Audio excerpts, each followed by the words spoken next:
यांचा मृत्यू झालेला होता दुर्दैवी. त्यांच्या कन्या आसावरी जगदाळे आपल्या सोबत आहेत. वीर कन्या म्हटलं पाहिजे खरं. त्या काळामध्ये त्यांनी जशी परिस्थिती हँडल केली. पहिली प्रतिक्रिया काय? ऑपरेशन सिंदूर झालंय काल, पाकिस्तानला योग्य प्रत्युत्तर दिले. मला असं वाटतं आज रात्री जे काही घडलं, सरकारकडनं जी एअर स्ट्राईक झाली ती खऱ्या अर्थी ज्यांना वीरमरण आलं त्यांच्यासाठी श्रद्धांजली वाहिली गेली.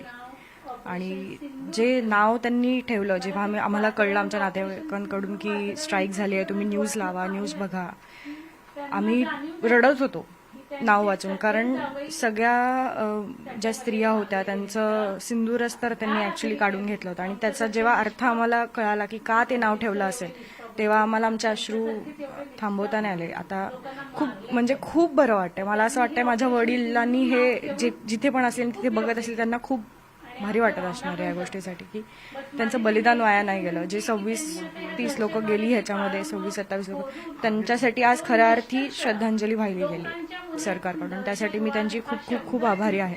आणि हा टेररिझम मुळापासून संपवावा हीच माझी सरकारकडे विनंती. ज्या पद्धतीनं हा हल्ला करण्यात आला, वातावरण 2-3 दिवस युद्ध होईल अशा पद्धतीचंच होतं. त्याच्यानंतर सुद्धा काही वेगळ्या रिॲक्शन्स होत्या की युद्ध व्हायला नको किंवा त्याचे परिणाम वेगळे होतील. पण जो मेसेज त्यांना द्यायचा होता तो मेसेज देण्यामध्ये सरकार यशस्वी ठरलंय. भारतीय सेनेनं ज्या पद्धतीनं भारताच्याच सीमेमधून पलीकडे हवाई हल्ले केलेत क्षेपणास्त्रांनी, आणि तिथे जवळपास 8 जणांच्या कॅज्युअलिटीज आहेत असं समजतंय. 8 जणांचे जीव गेलेले आहेत. आणि हे दहशतवाद्यांचे जैश ए मोहम्मदचा तळ होता, जिथं शिबिरं होती, जिथे शिकवलं जात होतं, मदरसे होते. या सगळ्या एकूण स्ट्राईक नंतर तुम्हाला आता काय वाटतं, दहशतवाद्यांची पुन्हा हिंमत होईल का या अशा पद्धतीचा हल्ला करायची?